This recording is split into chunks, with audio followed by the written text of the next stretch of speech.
আমার যুবক ভাইয়েরা, আজকে যার মা নাই তার জিজ্ঞেস কইরা দেখো বন্ধু, তোর যে মা নাই তোর কেমন লাগে? তোমার বন্ধুটা বলবে, বন্ধু রে, মা যে নাই মনে হয় অর্ধেকটা দুনিয়া আমার কাছ থেকে বিদায় নিয়ে গিয়েছে। আরেকটা বন্ধুরে জিজ্ঞেস করবা, বন্ধু তোর যে বাবা নাই তোর কেমন লাগে? আরে দুনিয়াতে যারা বাবা নাই রে, সে জানে দুনিয়াতে চলতে কত কষ্ট হয়, সে জানে উপরে উঠতে কি পরিমাণ কষ্ট করা লাগে। এই জন্য যুবক ভাইয়েরা, যার মা আছে যার বাবা আছে, আজকে থেকে নিয়ত করে নাও বাবা মায়ের খেদমত করবা, মারে ভালোবাসবা গো, বাবারে ভালোবাসবা, মায়ের মনে কষ্ট দিও না, বাবার মনে কষ্ট দিও না। আরে আমার নবীর বাবাও ছিল না, নবীর মাও ছিল না, কিন্তু আমার নবীজি উম্মতদেরকে ডাক দিয়ে বলে গেছে, উম্মতের দলেরা, যদি তোমরা 5 লক্ষ টাকা ব্যাংকে যদি তোমরা হজ করতে যাও গো, তোমার হজ কবুল হইতেও পারে, নাও হইতে পারে, কিন্তু চুয়াগাঁওয়ের বাবা, করিমগঞ্জের বাবা, আমার সুতার পাড়ার বাবা, জাননি জাননি জাননি, যদি তুমি 5 লক্ষ টাকা ব্যাংকে হজ করো, তোমার হজ কবুল হইতে পারে, নাও হইতে পারে, কিন্তু আমার নবীজি বলেছে, যদি কেউ মায়ের চেহারার দিকে মায়ের নজর দিয়ে একবার তাকায় রে, এই বান্দাটা তাকাইতে দেরি, আমার আল্লাহ ওই বান্দার আমল নামায় একটা কবুল হজের সওয়াব দিতে দেরি করে না। সাহাবীরা বলে, ইয়া রাসূলুল্লাহ, ইয়া হাবিবাল্লাহ, আমার নবীজি দৈনিক যদি আমি 100 বার তাকাই গো নবীজি, তাহলে আমার কি হবে? আমার নবী কই, সাহাবীরা রে, দৈনিক যদি তুমি 1000 বার তাকাও, তাহলে আমার আল্লাহ 1000 কবুল হজের সওয়াব তোমার আমলনামায় দান করবে। মায়ার নজর দিয়া যদি মার দিকে তাকাইতে পারো, যদি বাবার দিকে তুমি তাকাইতে পারো, এই জন্য তো আমার নবী বলে, বাবাকে তোমরা কাবা জানিও, মদিনা জানিও, মাকে যদি গো তারা বেঁচে থাকে, ওই আমি করি নাই, করিতে পারি নাই, বলেন, ওই আমি করিতে পারি নাই, পিতা ও মাতার খেদমত করিও আমার উম্মত, করিও আমার উম্মত। বাবার মুখেতে মায়ের মুখেতে তুলে দেবে যে খানা, তাতে খুশি রব্বানা, তাতে খুশি রব্বানা। সাউন্ড তুলে দেন। আরে মামা, আমি করি নাই, করিতে পারি নাই, আমি করিতে পারি নাই, পিতা ও মাতার খেদমত করিও আমার উম্মত, করিও আমার উম্মত। জোরে কোন সুবহানাল্লাহ। আমার নবীজি বলে, উম্মত জানোনি, আরে আমি নবীর তো মাও ছিল না, বাবাও ছিল না, আমার জন্মের 6 মাস আগে আমার বাবা ইন্তিকাল করেছে, জন্মের 6 বছর পরে আমার মা দুনিয়া থেকে বিদায় হয়ে গেছে। আরে আমার নোয়াগাঁওর যুবক, মুরব্বি বাবা, আমার নবীজি কেমন নবী জানোনি?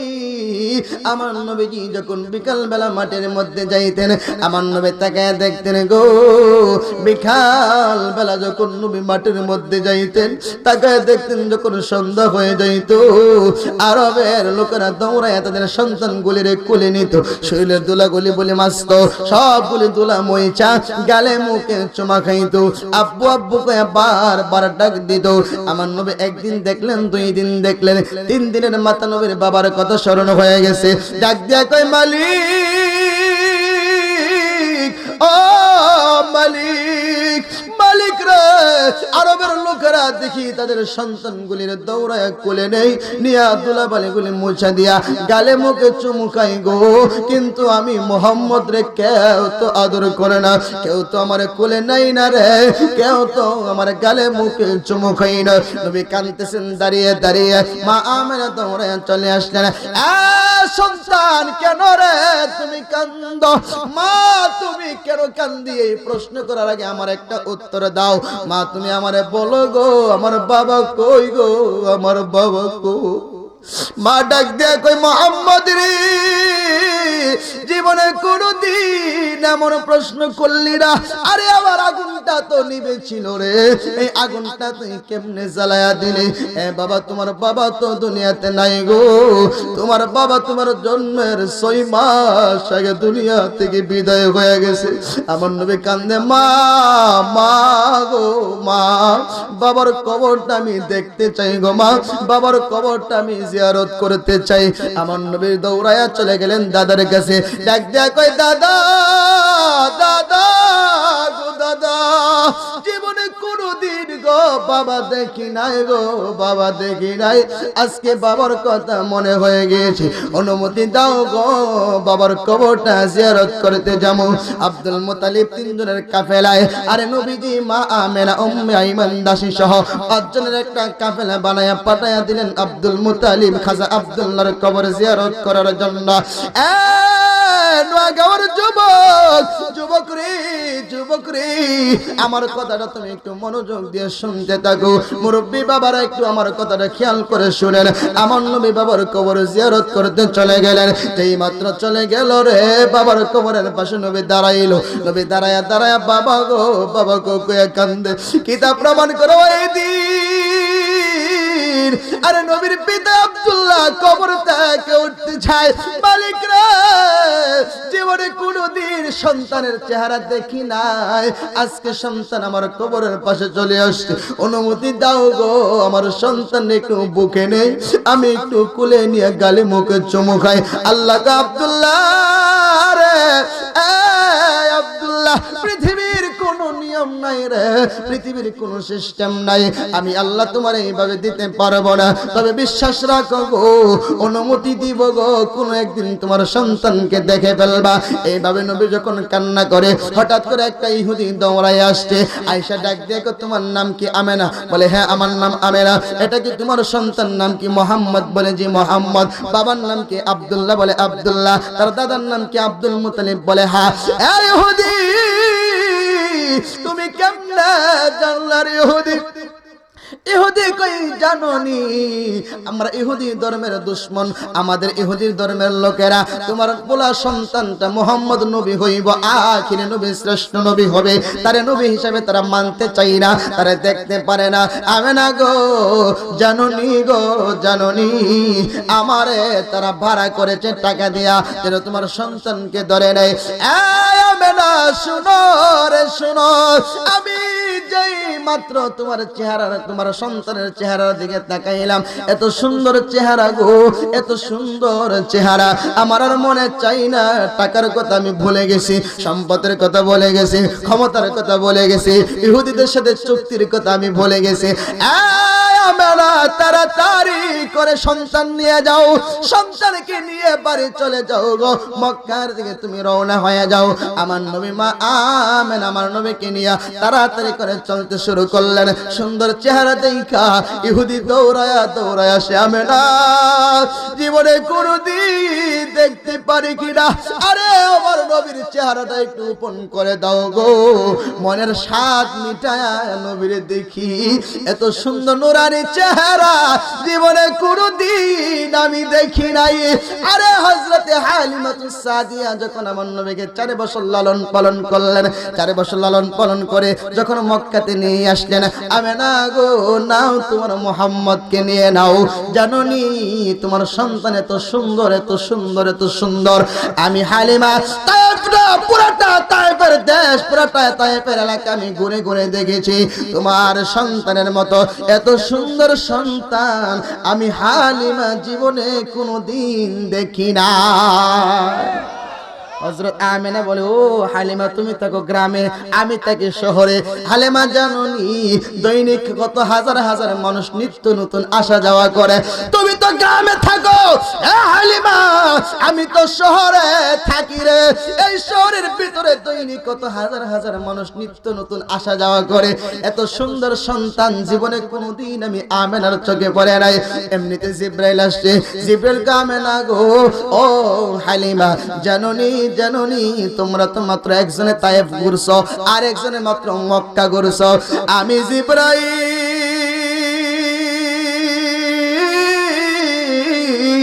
আরে আমার 600 নূরের পাখা, একটা পাখা দিয়া বাড়ি দিলে 500 বছরের রাস্তা যাইতাম পারি। হালিমা আমিনা 500 বছরের রাস্তা ঘুরতে পারি আমি, একবার পাকটা তোলা দিলে আবার নামাইলে। আমিনা শুনো গো, এমন ভাবে পুরোটা পৃথিবী আমি বারবার ভ্রমণ করেছি, মাশরিক থেকে মাগরিব পর্যন্ত। আমিনা জানুনি পুরাটা পৃথিবী কইরা কইরা দেখছি গো, তোমার সন্তান মুহাম্মদের মতো এত সুন্দর কোন সন্তান আমার চোখে পড়ে না। এমনিতে আল্লাহ ডাক দিছে, সুবহানাল্লাহ। আল্লাহর নবী নূরের নবী আমার আল্লাহর নবী, নূরের নবী যাহার নাই কোনো তুলনা, নূরে জলমল জলমল করে সোনার মদিনা। বলেন আল্লাহর নবী নূরের নবী আমার আল্লাহর, যাহার নাই কোনো তুলনা, নূরে জলমল জলমল করে সোনার মদিনা। বলেন নূরে জলমল সোনার মদিনা। আরে নবীজির প্রেমিক যারা, হীরা মুক্তা চাই না তারা গো, তাকে সদাই দিশে হারা। বলেন থাকে সদাই যাইতে সোনার মদিনা, নূরে জলমল জলমল করে সোনার মদিনা। বলেন আল্লাহর নবী নূরের নবী আমার আল্লাহর নবী, যাহার নাই কোনো তুলনা, নূরে জলমল জলমল। বলেন নূরে জলমল জলমল, জোরে কোন সুবহানাল্লাহ। বন্ধুরে আমার এত সুন্দর ছিল আমার নবীজি। আল্লাহ তখন ডাক দেখো জিব্রাইল, ও আমেনা ও হালিমা তোমরা তো তায়েফ আর মক্কা ঘুরেছো, জিব্রাইল শুধু পৃথিবীটা ঘুরেছে। জিব্রাইল জাননি রে জাননি, আমি আমার বন্ধু নবীর মতো এত সুন্দর কইরা আমার সৃষ্টি জগতে কোনো মানুষ বানাইছি না, দেখবা কেমনে। আমি তো বানাইছি ওই না, কেমনে দেখবা। আমার নবী এত সুন্দর চাঁদের ফুটফুটে সন্তান নিয়া মক্কা থেকে মদিনার মধ্যে আসতেছেন, বাবার কবর জিয়ারত করে আসতেছেন। নয়াগাঁওয়ের যুবক আমার নবী কেমন ইতি, যখন মক্কা মদিনার মাঝখানের জায়গাটাতে আসলেন, আবওয়া নামক স্থানে যখন আসলেন, মা আমার শরীরের মধ্যে জ্বর এসে গেছে, মা আমার শরীরের মধ্যে জ্বর এসে গেছে, মাথা ব্যথা, তাবু গরো রে তাবু গরো, আর আমি সামনে যাইতে পারবো না। মনে হয় রে জীবনে কোনদিন আমার সন্তানকে আর দেখতে পারবো না, মনে হয় আর জীবনে মক্কা যাওয়া হবে না। আদাসী রে উম্মে ঈমান রে, মনে হয় আমি আমেনা দুনিয়া থেকে বিদায় হয়ে যাব। আমেনা কথা দাও গো কথা দাও, জীবনে কোনদিন আমার মুহাম্মদ রে কষ্ট দিবি না। বেঈমানাইরে কাছে আই আমার মোহাম্মদ রে তোর হাতে সঁপে দিলাম রে জীবনে কোনোদিন আমার সন্তানরে কষ্ট দিস না জীবনে কোনোদিন আমার সন্তানের সাথে খারাপ ব্যবহার করিস না আদরের কোনো কমতি করিস না এই কথা বলে মা আমেনা শুয়ে গেল মা আমেনা কিছুক্ষণের ভিতরে দুনিয়া থেকে বিদায় হয়ে গেল আমার নবী কান্দে মা ও প্রাণের মা মা গো বাবা নাই গো বাবার কবর জিয়ারত করতে আসছিলাম মা গো তুমি আজকে বিদায় হয়ে গেল মায়ের বুকের উপর শুইয়া শুইয়া আমার নবী কান্দে মা ও প্রাণের মা মা গো মা কই চইলা যাইবা গো মা আমার রাইকা কে মানে আদর করব কার বুকে মাথা রাইকা আমি মুহাম্মদ ঘুমামু এমন ভাবে বুকের উপরে তাইকা তাইকা কান্দে ওইখানে মা আমেনার দাফন কাফন হয়ে গেল কাফেলা চলতে শুরু করলো আব্দুল মুত্তালিব উঁচু জায়গার মধ্যে নাতির জন্য অপেক্ষা করে হঠাৎ করে তাকায় দেখে রে আরে বিশাল বড় কাফেলা কাফেলার সামনে ছোট্ট একটা কাফেলা রে এই কাফেলার মধ্যে মানুষ ছিল 5 জন হঠাৎ করে তাকায় দেখে মানুষ 4 জন আব্দুল মুত্তালিব ডাকে আব্বাস কই রে আবু তালেব কই রে আবু তালেব কই আয় রে সন্তানেরা আয় আমার নাতি মুহাম্মদের কপাল বুঝিয়া বড় পড়ে গেছে রে আমার নাতি মুহাম্মদ বুঝি রে মারে হরায়া ফেলছে দৌড়ায় দাদা কাফেলার কাছে চলে গেছে আমার নবী দাদাকে ধরে কান্দে দাদা দাদা গো দাদা ও দাদা আমার বাবা নাই গো দুনিয়াতে বাবা নাই বাবার কবর জিয়ারত করতে গেলাম মা ও দুনিয়া থেকে বিদায় হয়ে গেছে দাদা বলো না গো বলো না আর আমি বাকি জীবন গো কার বুকে মাথা রাইকা ঘুমামু আমি তো রাত্রের বেলা গো আমার মায়ের বুকে মাথা রাইকা ঘুমাইতাম কে আমার ঘুম পাড়াইবো আব্দুল মুত্তালিব বুকের মধ্যে টেনে নিলেন মুহাম্মদ নাতি ভাই আর তুমি কান্দিও না তুমি কাঁদলে আমরা সহ্য করতে পারি না নাতি নাতি আরে বাকি জীবন যতদিন আব্দুল মুত্তালিব বাঁচবো রে ততদিন তুমি আমার বুকের মধ্যে ঘুমাইবা এ আমার নোয়াগাঁওয়ের যুবকেরা এ আমার নোয়াগাঁওয়ের মুরব্বী বাবারা এ পর্দারশীল মা বোনেরা আমার নবী কেমন নবী কেমন এতিম নবী নবীর যখন 8 বছর বয়স হয়ে গেল দাদা আব্দুল মুত্তালিব দুনিয়া থেকে বিদায় হয়ে গেল আমার নবী কান্দে মালিক মালিক ও মালিক বাবা ছিল না মা ছিল না গো মাও নাই বাবাও নাই দাদার মধ্যে থাকতাম দাদার বুকের উপরে ঘুমাইতাম আজকে তুমি আমার বাবাও চলে গেল আমার দাদাও চলে গেল আমার দাদা নাই গো দুনিয়াতে দাদা নাই নবী কাঁদতে কাঁদতে একটা পাহাড়ের চূড়ার মধ্যে চলে গেল পাহাড়ের চূড়ার মধ্যে যায় কান্দে দাদা দাদা গো দাদা কে আমারে আদর করব কে আমারে আদর করব কে আমারে আদর করব এমন সময় নদীর গায়ে যে পাহাড়ের গাছগুলো ডাক দিয়ে বলে ইয়া রাসূলুল্লাহ নবী গো মায়ার নবীজি আপনি কাঁদবেন না গো আপনি কাঁদবেন না আমার নবী আপনি কাঁদলে আমরা সহ্য করতে পারি না ও নবী আপনি কাঁদবেন না আপনি কাঁদবেন না আপনার কাঁদলে সহ্য করতে পারবো না একটা বাঘ আসলেন আয়েশা নবীর সালাম করে আরে আবু আব্দুল মুত্তালিব ইন্তেকালের পরে কাফন দাফন করলেন আবু তালেব হযরত আলীর পিতা আবু তালেব নবীর চাচা নবীর সবচেয়ে বেশি মহব্বত করতেন তৎকালীন সময় এত ভালোবাসতেন এত মহব্বত করতেন কিতাব প্রমাণ করে রে আবু তালেবের ভালোবাসার মতো দুনিয়ার কোন মানুষ নবীরে ভালোবাসতে পারবে না দৌড়ায় আনলেন ভাতিজা আইরে সারাদিন আমার সাথে থাকবি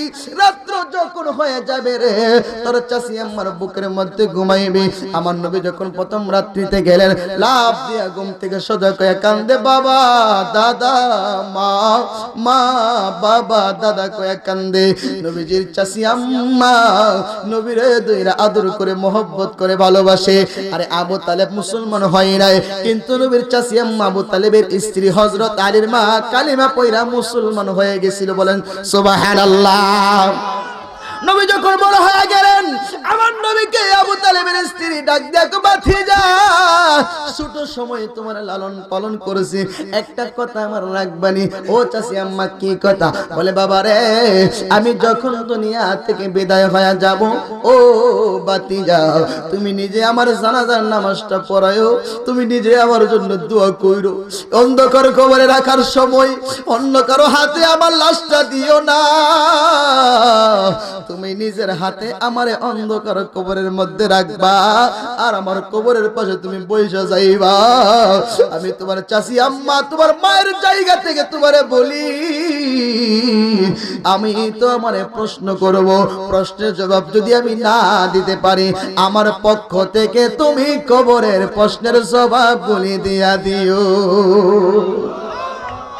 নবী পারেনি এই ক্ষমতা আসেনি আর আমার নবী তো অনেক দূরে আমার নবীর একটা উম্মত নবীর একটা গোলাম নবীর একটা আশেক নাম হলো হযরত খাজা মাইনুদ্দিন চিশতি আজমেরি সানজারি নাম শুনছেন নি খাজা মাইনুদ্দিন নাম শুনছেন ওনার পীরের নাম হলো খাজা উসমান হারুনি ওনার পীরের নাম কি উনার পীরের নাম খাজা উসমান হারুনি আমরা সুন্নিরা লিখি নাই কওমিদের একজন বড় হুজুর নাম হইল ব্রাহ্মণবাড়িয়ার মুফতি নুরুল্লাহ সাহেব একটা কিতাব লিখছে কিতাবের নাম হইল মাশায়েখে চিশতি নাম কি জোরে কোন কি মাশায়েখে চিশতি এই কিতাবের ভিতরে উনি লিখতেছেন যে খাজা মাইনুদ্দিনের পীর হযরত খাজা উসমান হারুনি তার এক মুরিদের কবরে যায়া মুরিদের কবরের প্রশ্নের জবাব উনি নিজে দিছে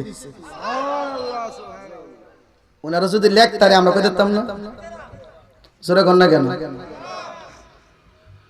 কওমিদের বড় হুজুর যদি কিতাব লিখতে পারে যে খাজা উসমান হারুনি ওনার এক মুরিদের কবরের ভিতর ঢুকছে দুইটা ওনার মুরিদদের প্রশ্ন করছে ফেরেশতারা প্রশ্নের জবাব মুরিদের পক্ষ থেকে উনি নিজে দিছে সুবহানাল্লাহ তাহলে উনি যদি দিতে পারে তাহলে আমার নবী পারেনি ওনার সাথে নবী বড় না ছোট জোরে কোন এই ওলি আল্লাহর গোলামি আমরা করি সুবহানাল্লাহ কোন উনি কে আর নবীর চাচি আম্মা হযরত আলীর মা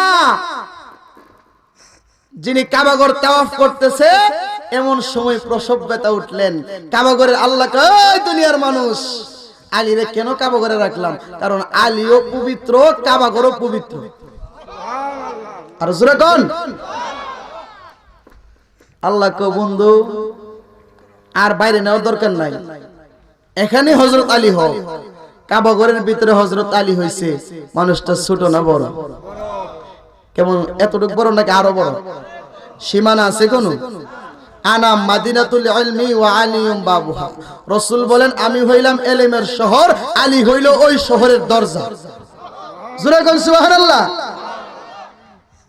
এই হযরত আলী আমার নবীর সাথে প্রেম করতেন কেমন প্রেম করতেন জানেন নি আমার নবী একদিন হযরত আলীর উরু মুবারকের মধ্যে ঘুমায় রইছে কি করছে কষ্ট হইতেছে আপনাদের না সাউন্ড একটু বাড়াই দেন আমি যে কইতেছি আর একটু লড়াও না সরাও না যেমনি আছে এমনি করে নিস একটু বাড়াইয়া দিন আমার কানে আসলে আওয়াজ হইতেছে না একদম এত বড় একটা মাহফিল হিসাবে তোমার কোনো গম গম গম করার কথা আপনার কাছে আছে আমার কাছে আইতেছে আর একটু বাড়াই দিন বলি আমরা একটু তুইলা দিন হযরত আলী নবীর সাথে প্রেম করছে নবীর উরু মুবারকের মধ্যে আলীর উরু মুবারকের মধ্যে আমার নবী ঘুমায় রইছে হযরত আলী চিন্তা করে আরে নবীর ঘুম যদি ভাঙ্গি তাইলে নবী কষ্ট পাইবো আর যদি নবীর ঘুম না ভাঙ্গি তাহলে আমার নবীর জন্য আমার আসরের নামাজ কাজা হয়ে যাবে সুবহানাল্লাহ কি হয়ে যাবে কি হয়ে যাবে কাজা হয়ে যাবে নবীজি আজকে ক আলী রে আমি আজকে সজাগ হইতাম না তোর প্রেম পরীক্ষাটা দেখমু তুই কি আমারে বেশি মহব্বত করস নাকি নামাজরে বেশি মহব্বত করস সুবহানাল্লাহ কিতাব প্রমাণ করে হযরত আলী নামাজ ছাইরা দিলেন কিন্তু নবীর ঘুম ভাঙলেন না হযরত আলী কান্দে নিজের অজান্তে চোখ দিয়ে পানি পড়তেছে আমার নবী বলেন আলী কেন রে তোমার চোখ দিয়ে পানি আসে ইয়া রাসূলুল্লাহ ইয়া হাবিবাল্লাহ নবীজি গো ও মায়ের নবীজি কেন পানি আসে জানেননি ইয়া রাসূলুল্লাহ ইয়া হাবিবাল্লাহ আপনি নবী আমার উরু মুবারকের মধ্যে ঘুমিয়ে আছেন নবীজি গো আসরের নামাজ তো কাজা হয়ে গিয়েছে আল্লাহর হুকুম এক ওয়াক্ত নামাজ যদি কোন মানুষ ইচ্ছা করে কাজা করে জাহান্নামে যাওয়া লাগবে। ইয়া রাসূলুল্লাহ নবীজি, ও মায়ার নবী, দয়ার নবী গো, আজকে তো আমি আলীর নামাজটা কাজা হয়ে গেছে, জাহান্নামে মনে হয় জ্বলতে হবে। আমার নবীকে, আলী রে চিন্তা করিও না, তুমি যদি চাও আসরের নামাজ ওয়াক্ত মতো তুমি পড়তে পারবা, কারণ মাগরিবের জায়গাতে সূর্য চলে গেছে। আমি নবী তোমারে এই সূর্যটা আসরের জায়গার মধ্যে আইনা দিতে পারো। হযরত আলী কই, ইয়া রাসূলুল্লাহ কি কোন? বলে হ্যাঁ, তুমি যদি চাও তো আমি সূর্যটা আসরের জায়গায় আইনা দিই। সুবহানাল্লাহ। আলী কই, এমন একটা প্রেমের কারবার যদি আমি দেখতাম পারি, আমার তো জীবন ধন্য। নবী পারেনি, ক্ষমতা দিছে কে? আল্লাহ ক্ষমতা দিলে আমরাও পারবো। কিতাব প্রমাণ করে নবীজি আঙ্গুল মোবারক দিয়ে ইশারা করলেন, কইরা সূর্যটা আসরের জায়গাতে যেই জায়গাতে থাকার কথা ওই জায়গার মধ্যে সূর্য অবস্থিত। হযরত আলী দুধ দিয়া উযু করতে গেলেন, অন্যদিন উযু করলে সময় লাগে 5 মিনিট, ওই দিন লাগাইছে 20 মিনিট। আর জোরে কর না, কি ঘুমে ঘুমায়াছ, কি ঘুমে ঘুম, কি ঘুমে ঘুমায়াছ এসে দুনিয়ায়, মাটির আদম রে দেহ রাজ্যের বেলা ডুবে যায়, মাটির আদম রে দেহ রাজ্যের বেলা ডুবে যায়। কোথা হইতে আইছো তুমি ভাবছো নিতা মনে, আবার তুমি 2 দিন পরে যাইবা কোনখানে, কে পাঠাইলো কি বলিয়া করিতে কি কাজ, পূর্বের কথা তুমি বুঝি বুইলা গেছো আজ, মানুষ হইয়া জন্ম নিয়া আসিলা সংসারে, তোমার পিতা মাতা আদর কইরা পোষিল তোমারে, হাসিতে খেলিতে তোমার গেল শিশুকাল, কিশোর গেল কৈশোর গেল আইল যৌবন কাল, এখন কাম বাতাসে মারলয়ু কি কাম বাতাসে। নারে তাকবীর, নারে তাকবীর। ঈশা হুজুরের আগমন, সভাপতি সাহেবের আগমন, হযরত মাওলানা আমিরউদ্দিন সাহেবের আগমন, এই মাহফিলের পক্ষ থেকে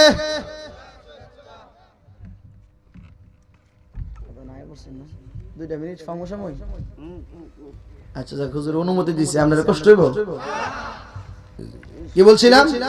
মৌতেরি কথা তুমি করো না কবুল, মালিক তোমায় দিল চিঠি পাকলো মাথার চুল, চোখের শক্তি কমে গেছে রক্ত গেল পড়ে, কানেতে আর শুনতে পাও না ডাকিলে তোমারে, জিহ্বাতে আর স্বাদ লাগে না আগের মতো খানা, হাত পা গেছে অচল হইয়া হাঁটিতে পারো না, কিশোর গেল কৈশোর গেল আনন্দে নাচিয়া, আল্লাহর কাম কি করেছ দেখো না ভাবিয়া, কখন যেন নিতে আসে তোমাকে আজরাইল, প্রাণ পাখি উড়ে যাবে করবে রে হাই হাই, সেদিন ডাকলে কি আর পিসা বুজুর, ডাকলে কি আর, ডাকলে কি আর আরে ফিরে পিছন ফিরে চাই, মাটির আদম রে দেহ রাজ্যের বেলা ডুবে যায়, মাটির আদম রে দেহ রাজ্যের বেলা ডুবে যায়। জোরে কর আল্লাহু আকবার। হযরত আলী কই, ইয়া রাসূলুল্লাহ নবীজি, ও মায়ার নবী, দয়ার নবী গো, আমি আলী আজকে লম্বা সময় লাগায় নামাজটা পড়ব, দেখমু আপনার কেরামতি কতক্ষণ থাকে, দেখি সূর্যটা আসরের জায়গায় আপনি কতক্ষণ রাখতে পারেন। হযরত আলী লম্বা সময় নিয়ে উযু করলেন, উযু কইরা নামাজে দাঁড়াইলেন, লম্বা সূরা দিয়া নামাজ পড়লেন। হযরত আলী মনে মনে চিন্তা করে, নবীজি, ও মায়ার নবী, আমি আজকে আপনার প্রেমের খেলা একা একা দেখতেছি। হযরত আলী মনের মধ্যে শুধু খুশি আর খুশি আর আনন্দ। হযরত আলী নামাজ শেষ করলেন, নবীজি জিজ্ঞেস করে, আলী রে আরো কি লাগবো সময় নাকি সূর্য জাগাত দিমু? আর জোরে কর। এতক্ষণ আওয়াজ শুরু হয়েছে, আওয়াজ শুরু হয়েছে, বাজানো শুরু হয়েছে, দুইটাই এক সমান সমান হয়ে গেছে। আর এতক্ষণ আমার গলা মনে হচ্ছে আমি কি কষ্ট করে টান দিতেছি, যখন কানে আওয়াজটা পুরোপুরি আসে, যে বক্তা দ্বারা জিজ্ঞেস করবে, তখন আমরা সহজে কথা বলা, আমরা কষ্ট হই না। আর এতক্ষণ আমি খুব তুবা জোরে জোরে সুর দিয়ে টানছি, কারণ তাহিরের সুর দিয়া এই মাইক দিয়ে ওয়াজ করলে কালকে আর ওয়াজ করুন লাগতো না, কাল্লা ঘুমাই থাকলেও ভালো হইতো না। এই জন্য আমি নর্মাল সুরে ওয়াজ করছি। এতক্ষণে মাইকটা মোটামুটি ঠিক হয়ে আইছি, বলে মাইক ভালো, মাইক কিন্তু খারাপ না, ফিটিং করতে পারছেন আর কি, সেটিংটা ভালো করে করতে পারেনি, মাইক ভালো আলহামদুলিল্লাহ। বাহিরে অনেক সুন্দর আওয়াজ হয়েছে, আমি জানি এটা। যাই হোক, সর্বোপরি কথা আমার অগোছালো আলোচনা শেষ করে দিব, কারণ পিসা হুজুরে বসায় রেখে 1 মিনিট কথা বলতাম না, কোন বক্তা বসায় রাখে বলিও না, উনি আমার বাজান লাগে, বাজানের ধরো 2-1 মিনিট ফাউনা আছে, এর লেগে কইছি আর কি। তার সামনে গেলাম না, ইনশাআল্লাহ আগামী 25 তারিখে, এই মাসের 25 তারিখে আপনাদের এলাকাতে আবার আসবো ইনশাআল্লাহ। কত তারিখ? 25 তারিখ, ফেব্রুয়ারির 25, আর ওই 25 তারিখে ওই যে সামনে কোন গ্রাম নাম কি, বড় আডি, ইনশাআল্লাহ আমি ওদমে থাকমু, যদি আল্লাহ রিজিক রাখে আসতে পারি, হায়াত দারাজ করে, আমার বাজানো থাকবো। এবারে কইতাছে কি ও গজব দি করছ, কি গজব করলাম, ও যে মাহফিলে যাই আমি সভাপতি, তুমি বক্তা, আমি কি আল্লাহ তো ভালো করে বুঝে যে বাপ আর পুত মিল্লা থাকলে কোনো ডর নাই, এর লাগে মিলাই দিছি ইনশাআল্লাহ। যাই হোক, অগোছালো আলোচনা এখানে শেষ করলাম, আর সামনে যায় লাভ নাই, সামনে গেলে একটা বিয়া দিবি